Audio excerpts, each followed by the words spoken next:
Əziz və hörmətli müsəlmanlar, bu gün barəsində danışacağım mövzu İmam İbnül Qayyim rahimehullahın Məhəmməd Peyğəmbərin sallallahu aleyhi və səlləmin həyatı barəsində, onun ibadətləri barəsində, onun hidayət yolu barəsində yazdığı möhtəşəm kitabdan, kitabın adı Zədul Məad fi Hədyi Xeyril İbad, ən xeyirli qul, ən xeyirli insanın yolu, hidayət yolu barəsində insanların azuqəsi adlı kitabından oruc tutmaq mövzusunda olan hidayət yolu barəsində olacaq.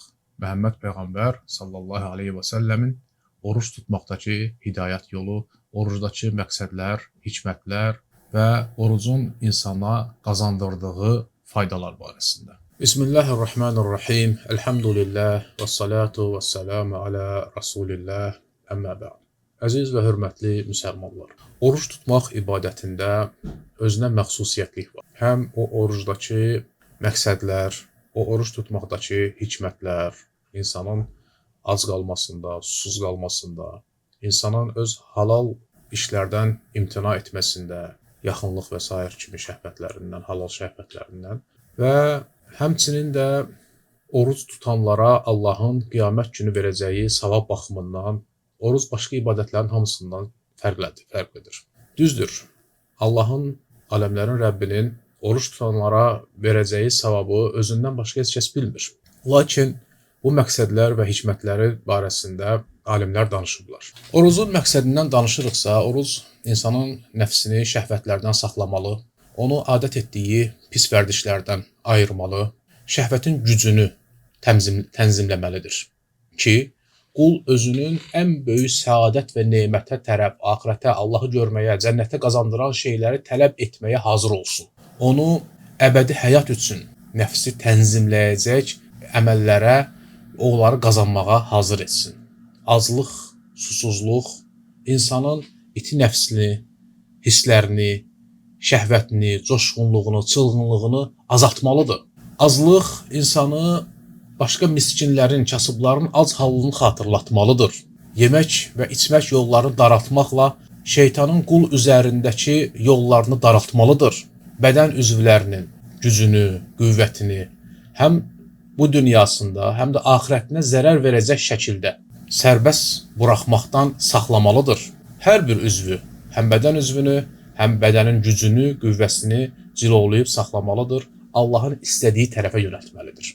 Ona görə də oruc müttəqilərin cilovu olmuşdur. Allah yolunda döyüşənlərin öz nəfsi ilə və şeytanla qalxanı olmuşdur. Şeytanla və nəfslə döyüşmək, başqa xarici düşmənlərlə döyüşməkdən daha üstündür, əfsəldir və tələb olunandır. Bax, buna görə oruc Allah yolunda olan bir məşğələdir. Nəfsin məşğələsidir. Oruc bütün əməllər arasında aləmlərin Rəbbi Allahın üçün olan bir əməldir. Baxmayaraq ki, bütün əməllər Allah üçündür, lakin oruc xüsusiləşib. Çünki oruc tutan şəxs heç bir əməl yerinə yetirmir. Fikir versəniz, sadəcə öz şəhvətindən, yeməyindən, içməyindən, öz ilahı üçün, öz məbudu üçün onun naminə imtina edir. Beləliklə də insanın öz nəfsini, sevdiyi, ləzzət aldığı şeylərdən Allahın razılığını qazanmaq üçün, Allahın məhəbbətini qazanmaq üçün tərk eləyir, Allahın razılığını və məhəbbətini öz nəfsinin sevdiyi şeylərdən üstün tutur. Və buna görə bunu ola bilsin insanlardan heç kəs görmür. Və ola da bilsin ki, insanlardan, yəni oruç tutan insandan ancaq onun orucuna zahirən xələl gələn şeylərdən çəkinməsini insanlar görə bilərlər. Ki, o yemək yemir, o içmədir, o şəhvətdir və s. Amma onu daxilən və ya gizlində olduqda orucuna xələl gələcək şeylərdən çəkinməsini, bu elə bir şeydir ki, bunu insanlardan heç bir kəs duyub ondan agah ola bilməzlər. Orucun həqiqəti də məhz bundadır ki, insan təklikdə qaldıqda da öz əməlini Allah üçün qoruyub saxlayır. Və beləcə insanın həm əzalarına, yəni həm daxilində, həm də zahirində əzalarına həm fiziki tərəfdən, həm də mənəvi tərəfdən insanın həm ruhunu, həm bədənini xarab edən, zərər gətirən maddələrdən, zərərli maddələrdən qoruyur, saxlayır. Həm insanın nəfsini, həm insanın ruhunu, həm də insanın bədənini. Bax, orucda belə bir möcüzəvi xüsusiyyətlər var. Oruc qəlbin, həm də bədən üzvlərinin sağlamlığını qoruyur. İnsanın şəhvətinin, insanın əlindən aldıqları yaxşı şeyləri ona qaytarır. Çünki şəhvətə insan dalıb getdikcə insanın həm ağlı, həm ruhu, həm bədəni, yəni pisliklərə məruz qalır. Oruç tutmaqla insan əlindən çıxdığı o sağlamlığı, həm ruhun sağlamlığını, həm də bədənin sağlamlığını oruç tutmaqla insan geri qaytarır. Bunlar hamısı orucdakı sirli məqsədlərdən və hikmətlərdəndir. Buna görə Allah Teala Quranda deyir ki: "Ya eyyuhellezine amenu kutiba aleykumus-siyam kema kutiba alellezine min qablikum leallekum tettekun." Ey iman gətirənlər, oruç tutmaq sizə fərz edildi. Necə ki sizdən qabaqçı ümmətlərə də fərz edilmişdi. Nə üçün fərz edildi ki, təqvalı olasınız. Təqva nədir? Təqva Allahın əmrlərini yerinə yetirmək və qadağan etdiyi şeylərdən çəkinməklə, Allahın əzabı ilə, Allahın qəzəbi ilə, Allahın cəzası ilə öz aranda bir maniyədir. Təqva sözü ərəb dilində maniyə sözündəndir. Təqvalı olasınız, yəni Allahın qəzəbi, cəzası, əzabı ilə öz aranızda maniyə yaradasınız, maniyə sahibi olasınız ki, Allah sizə qəzəblənməsin, sizə cəza verməsin, əksinə Allahın sevdiklərinə olasınız. Bu zahirən yemək, içmək, şəhvətlərdən imtina etmək kimi əməllərdən özlərini yan qoyması ilə yanaşı, həmçinin də başqa bir əməllər də var burada.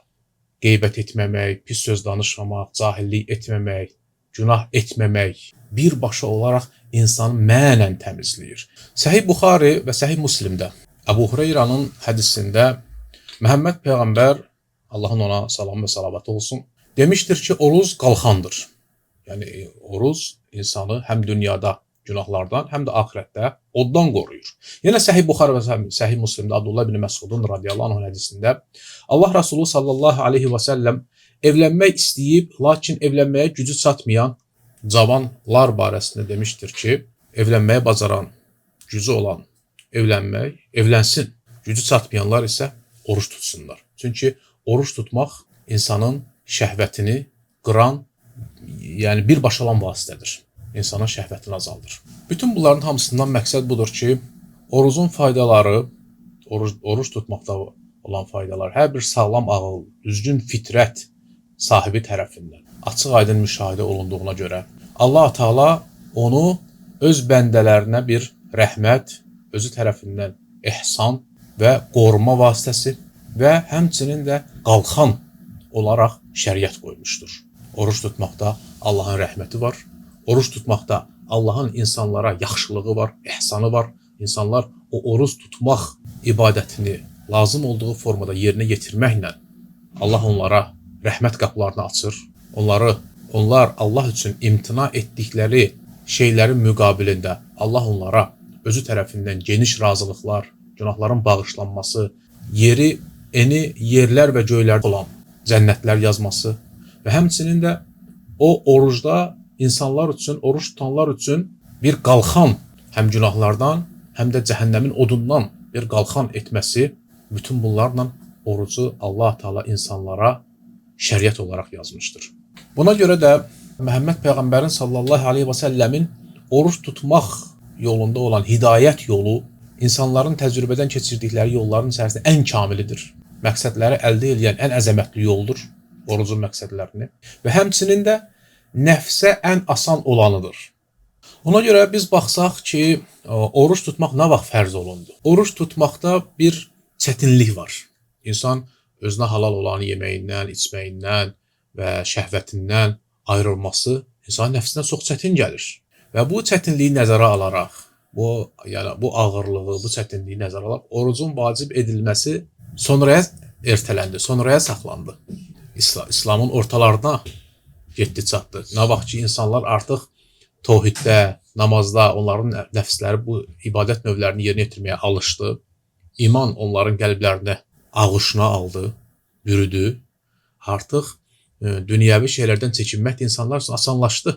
Quranın əmrlərinə, insanların nəfsi o əmrləri yerinə yetirməyə öyrəşdi, haramlardan çəkinməyə öyrəşdi. Bax, bu da tədricən oruç tutmaq ibadətinə gəldi, çatıldı. Hicrətin 2-ci ilində oruç tutmaq möminlərə fərz edilmişdir. Hicrətin 2-ci ilində fərz edildi və Allah Rəsulü sallallahu aleyhi və səlləm vəfat etdikdə artıq 9 Ramazan oruç tutmuşdu. İslamın əvvəllərində orucun ilk fərz olunduğu dönəmlərə baxıldıqda müsəlmanlara orada da tədricilik var idi. Müsəlmanlara seçim verilmişdi. Oruç tutmaqla hər gün üçün bir miskini yedizdirmək arasında müsəlmanlara seçim verilərək fərz olunmuşdu. Fərz belə idi ki, ya oruc, ya da günə bir adam yedizdirməlisən. Sonra Allah Taala günə bir adam yedizdirmək ixtiyarını, seçimini nəsx etdi, ləğv etdi və qəti şəkildə Ramazan ayının orucunu müsəlmanlara fərz etdi. Bu da dediyim kimi, yəni həm əməllərdə başqa bir tədricilikdir. Və biz dedik ki, Məhəmməd Peyğəmbərin oruç tutmaq barəsində olan hidayət yolu həm Ramazanda, həm də Ramazandan qeyrisində. Lakin köklənsək, biraz nəzər yetirsək, Ramazan ayında Məhəmməd Peyğəmbər sallallahu aleyhi və səlləmin hidayət yolu nədən ibarət idi? Və görəcəyik ki, burada təkcə oruç tutmaq yox, Məhəmməd Peyğəmbər ruhun qidalanması, bədənin ac qalması ilə ruhun qidalanması, burada bu qarşılıqlı əlaqə olduğundan Məhəmməd Peyğəmbər sallallahu aleyhi və səlləm oruç Ramazan ayında ibadətlərin növlərini və hər növün altında deyən əməllərin sayını artırardı. İbadətlərin növlərini, oruç tutmaq, namaz qılmaq, Quran oxumaq, sədəqə vermək və s. yaxşılıqlar etmək, bunlar növlü ibadətlərdir. İbadətlərin növlərini artırardı və həmçində həmin növlərin altında da əməllərin sayını artırardı. Mələk Cəbrail, vəhiy mələyi hər Ramazanda gələrdi Məhəmməd Peyğəmbərə sallallahu aleyhi və səlləm Quranı yenidən öyrədərdi. Quranı təkrarlatdırardı ona. Və Məhəmməd Peyğəmbər sallallahu aleyhi və səlləm Cəbraillə görüşdüyü zaman səxavətlilik, xeyirxahlıq baxımından necə ki hədisdə gəlir ki, göndərilən əsən küləkdən daha sürətli olardı xeyir əməllər etməkdə.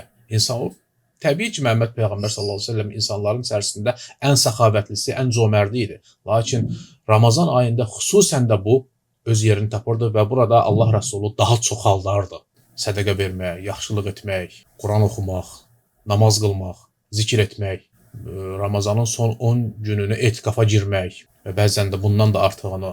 Bunlar hamısı ibadətlərin sayını, növünü artırmaqdır ki, əvvəldə dediyim kimi, yəni daxillə batin, zahirin arasında bir əlaqə var. İnsan az qaldıqda nəfs incəlir, şeytanların yolu daralır və ruh yüksəlir, təmizlənir və ruhun təmizlənməsi üçün də əlavə qidalara da ehtiyac var və Allah Rəsulu sallallahu aleyhi və səlləm bunların hamısını bir arada cəm edirdi. Yəni sanki bu ayda, Ramazan ayında Ramazan ayına elə bir xüsusiyyət verirdi ki, ibadətlərini çoxaltmaqla o xüsusiyyəti başqa aylara vermirdi. Və bu xüsusiyyətlərdən də bəzən oruca bağlayardı ki, həmin ayın bütün gecə gündüzün bütün saatlarının hamısını ibadətdə keçirsin. Lakin sahabələrinə isə bu cür fasiləsiz oruç tutmağı icazə verməzdi, qadağan eləyərdi. Və sahabələr ondan soruşduqda ki, ya Rasulallah, axı sən fasiləsiz oruç tutursan, bizə nə üçün qadağan edirsən? O hədisdə deyərdi ki, mən sizin kimi deyiləm. Mən Rəbbimin yanında gecəliyirəm. Rəbbimin huzurunda gecəliyirəm. O məni yedizdirir və məni içizdirir. Bu isə yəni Allahın öz Rəsuluna verdiyi möcüzələrdən başqa bir möcüzədir ki, bəzi ola bilsələr bunu başa düşə bilməsinlər. Və bütün bunlar hamısı oruc barəsində danışmaq istədiyim hikmətlərdən, hidayətlərdən, məqsədlərdən bəziləridir ki, əsaslarına fikir verməyə çalışdım. Biz Allah Rəsulunun oruç tutduğu kimi oruç tuta bilmərik. Lakin iki işi cəmləməliyik. Özümüzü ona bənzətməliyik ən azından və ikincisi onu, Məhəmməd Peyğəmbəri, onun gətirdiyi şəriəti sevməliyik. Bax, burada o sünnədə varid olan əzəmətli zikir öz əksini tapır ki, Raditu billahi rabben və bil-islami dinən və bi Muhammedin sallallahu aleyhi və səlləm nəbiyyən. Allahdan Rəbb olaraq, İslam dinindən, İslamdan din olaraq və Məhəmməddən də Peyğəmbər olaraq, Allahın Rəsulu olaraq razı qaldım. Allahdan razı qaldım, Allahın adlarından, Allahın vəsiflərindən, sifətlərindən və Allahın hikmət dolu feillərindən razı qaldım. Allahın feillərindən də biri şəriət qoymaqdır. İslam dinindən, İslamdan din olaraq razı qaldım. Bütün bu əhkamların hamısından razı qaldım. Onun da içərisində oruc tutmaq, onun da içərisində bu cürünə ac qalmaq, nəfsin sevdikləri şeylərdən imtina eləmək Allah üçün, ilah üçün, məbud üçün və Məhəmməd peyğəmbərdən də rəsul olaraq, Allah peyğəmbər olaraq Məhəmməddən razı qaldım. Onun gətirdiyi, onun yönəltdiyi, onun əmrlərindən və onun qadağalarından razı qaldım. Ona görə yenə də təkrarlayıram ki, biz istəsək də belə Allah rəsulu kimi, Allahın bizdən tələb etdiyi kimi ibadətləri yerinə yetirə bilmərik. Allah rəsulundan başqa özü kimi heç bir kəs həm Allahın tələb etdiyi ibadətlərin hamısını cəm etmək baxımından heç kəs olmayıb cəm etsin, həm də keyfiyyət baxımından heç kəs Allah rəsulu kimi edə bilməyib. Lakin dediyim kimi özümüzü ona oxşatmalıyıq. Bütün gücümüz, qüvvətimiz səfərbər etməliyik ki, gətirdiyi şəriətdən kənara çıxmayaq və həmçinin də onun gətirdiyini sevməliyik. Bununla ola bilsin ki, Allah Taala bizi də nöqsanlarımızı bağışlayar və xeyirlərə çatdırar. Allahın fəziləti genişdir, rəhməti genişdir. Bu ayda da bundan istifadə etmək vacibdir. Və Allahdan istəyirəm ki, Allah Taala bizim günahlarımızı bağışlasın, xeyir əməllərimizi bizdən qəbul etsin və dərəcəmizi yüksəltsin.